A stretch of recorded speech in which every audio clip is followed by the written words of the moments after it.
Hey everybody, this is Paul Willman with Fairfield Chiropractic and Lindsey Steinhilber, our resident physical therapist. And we've talked to you about some other things in regards to the back, the spine, the wrists.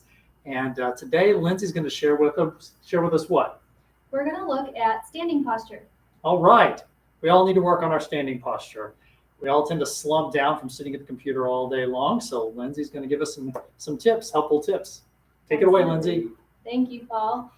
With standing posture, we do this all the time. You're running errands, you're in the grocery store line, anything that you're doing, usually we end up either like this or we end up kind of sway back, and I'm going to tell you about what that looks like.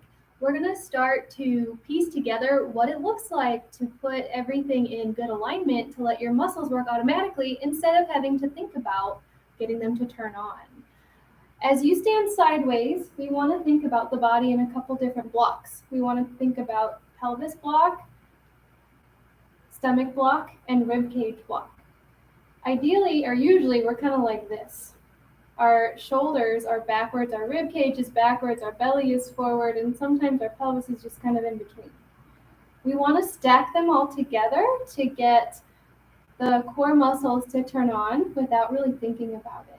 One of the ways that we can do that is to bring our middle block, our stomach, in, and that will automatically line everything up.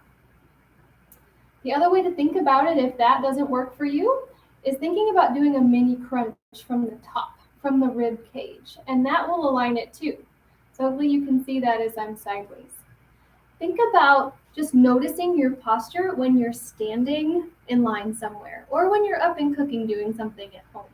The first step is noticing it, and then the second step is, how can I help it out? Is it pulling the belly in? Is it doing a mini crunch? And then just see how long you can do it before you lose that. You're not going to be perfect the first time you try this, so give yourself the space and grace to play with this, and it will eventually become a habit. Excellent. Thank you, Lindsey.